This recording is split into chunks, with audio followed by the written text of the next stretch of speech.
You know, and I'm sure you guys know. I mean, I was in the middle of that was right before the Japan quake, for those of you that know what's going on. So I was really busy, like, um, figuring out what was going on, thinking, knowing that there was going to be an axis shift, and there was apparently. At least that's what they tell us. I don't know what to believe anymore, but anyway, it was right during that time, right before that, and so I was really busy. And she calls me 3 days later, and she's like, "Okay, I'll be there tomorrow." And I'm like, "What are you talking about? We agreed you were going to come next week."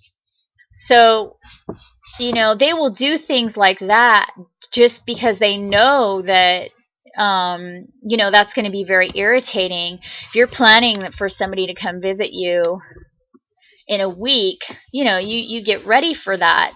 And then all of a sudden they tell you, "I'm coming tomorrow." I mean, I'm sure that you all can imagine how annoying that is, but that's the kind of things that they do. So she swears and swears and swears that we had a phone conversation where I told her, where we changed the plans, and that she would come out, you know, sooner than we had originally, you know, and she could, of course, could not understand what I was saying, as far as it was just, so that's an example right there of how they intercept phone calls, they intercept phone conversations. They cause havoc in people's lives, and they are purposely causing havoc in my life, and they have been doing it for at least 15 years, if not 16 years, and I'm not making this up. So they basically have me isolated again, just like they've had me isolated my whole life. I feel like I can't escape from this. I feel like my only option is to make these videos, to tell the public what's going on, and hope that there's somebody out there who is investigating this seriously and who will take action against this evil organization, because they are evil. So as I told you before, you know, there's a possibility that I was targeted because, or that I am targeted because of my father being a federal officer. But you know, there are other options as well. For example, the fact that, you know, I reported to my mother what I reported like only one thing that had happened to me when I was a child, and she reported it to the Jehovah's Witnesses, and then a year later the gang stalking started. So that very well could be it. One important thing about that, or actually there's a couple of important things about that, because a couple of people died, a couple of my peers died. That little girl that I told you about, that I saw interacting with this man, and I knew that that man was, I believe now that he's under severe mind control, but at the time I knew what had happened to me, and I feared, I did not want that girl, that little girl, she was probably about 8 or 9 years old. I did not want her to go through what I went through. That is why I reported it to my mother, and that was why my mother reported it to the elders, and officially made a complaint with the Jehovah's Witnesses about that particular elder. I wasn't in the church. I mean, I left the church when I was 13. I was never really in it. I was just a kid, and my mom was in it. But and I went to live with my dad. My dad was not involved with that religion. But anyway,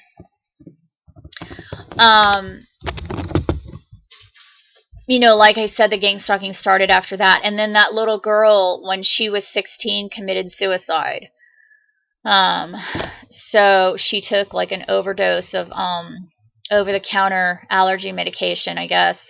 I mean, I don't really know for sure if it was suicide, but I just remember that her parents and her brother told me that that she had said, or she was complaining about my stepfather, who was the elder that I'm talking about, and that she was complaining about him because she had gone to dinner with my mother and my stepfather, and she had been complaining about it, and it was shortly after that that she was found dead, and she had overdosed on I think it was Benadryl, on an allergy medication. So people are dying. This is very serious. I suspect that I'm probably going to be one of the people that dies as well.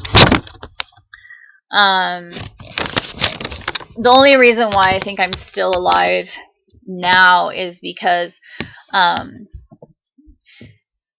that's what Christ wants. Christ, for whatever reason, decided that I was a person that needed to tell their story, and so I have been kept alive. I do suspect that possibly they've tried to kill me. They used to stop my heart. They stopped my heart several times.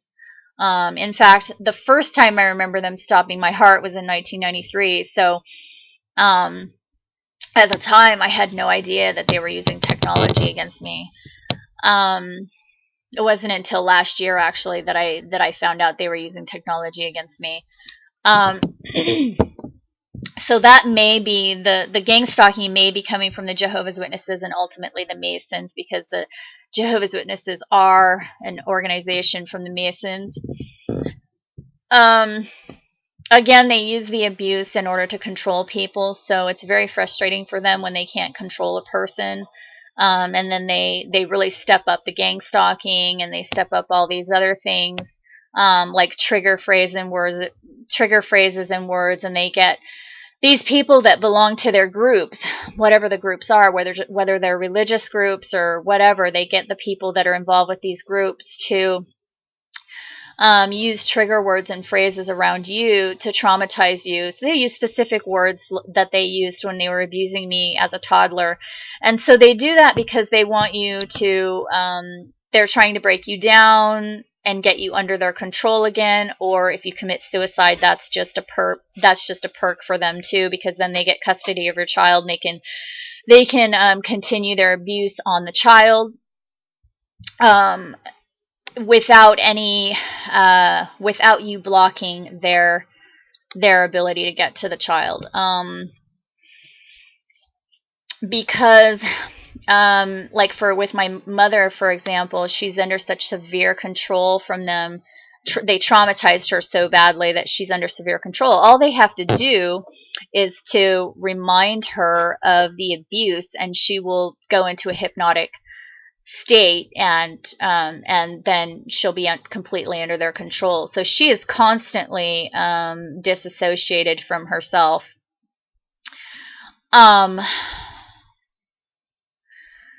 Where was I at?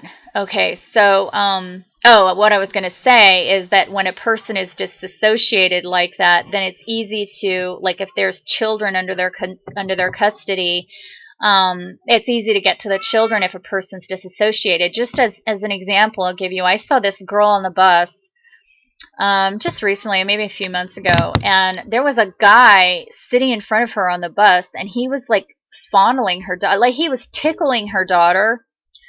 But I couldn't figure out if the guy was with her or not. She wasn't talking to him or even acknowledging him. She was just gazing out the window in like a dream state. And her daughter was just having to deal with this strange man tickling her. And that's severe disassociation right there. That's what I'm talking about. That's why I would never leave my son with my mother, because she has disassociation problems. And anyone who disassociates easily is, if a child is left with a family they're all under mind control and they all have disassociation issues, then they have complete control over that family. They have complete control. They can do whatever the hell they want. They can go into the house and, people black out and won't even remember that they had been there. So, I would recommend that if you suspect that one other thing that I hadn't mentioned to you before is that I suspect that I was raped when I was living in my apartment when I was in my early 20s, because, for those women out there, as a woman, when you just know. And I had no memory whatsoever of anything having occurred, and I didn't have a boyfriend. And in fact, most of my life, I haven't had a boyfriend because, as I said, they ruin every relationship that I've tried to have, and they've been doing that my whole life. They've been keeping me in social isolation. So what they'll do is they'll try to they try to put me into their own. Try to put me into relationships with people of their choosing, perps basically. And I was in a relationship with a perp one time just because I was so sick of being alone. And that was the guy that had the I don't know if I told you about that guy. He had the Illuminati necklace, the one with the pyramid and the eye. And I was just, they knew they knew the last guy that I dated, and he kind of looked like him. And they know how to like get you. They know how to intercept you. They know how to manipulate you into relationships.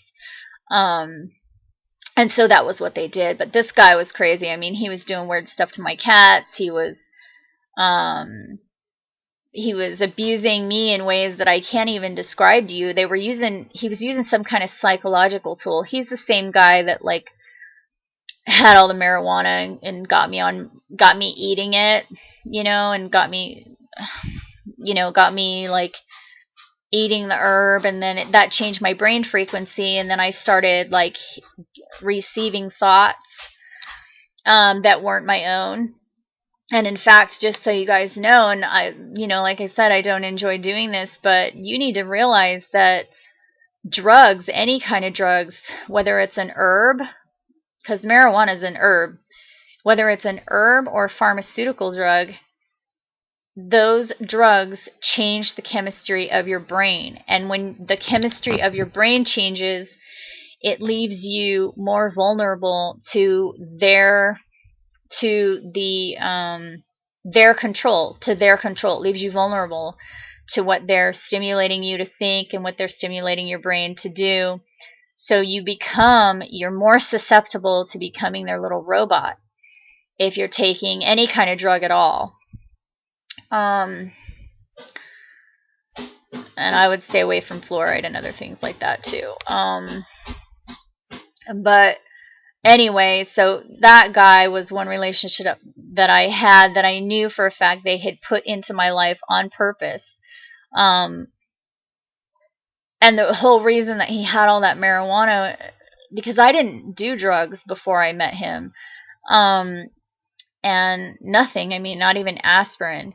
And they knew that about me. They knew that I would never take pharmaceuticals, drugs, because that's not even natural. And I was a complete naturalist. I mean, I ate all natural foods and not even pesticides. So they knew they wouldn't be able to like get me on a pill. So that was why they sent this guy over with the marijuana. It had me get in, manipulated him into my life so that I had a relationship with him. Well, one of the reasons that I know, there are many reasons that I know he was a perp and that they sent him. One was the Illuminati necklace, but the other thing was I was having a phone conversation with my brother, and or at least I thought I was having a phone conversation with my brother. Now I'm not so sure it was my brother, but I was having a conversation with my brother, I thought, and and he was like, and I told him that I was dating this guy, and he was like, oh, wow, and then he said the guy's name.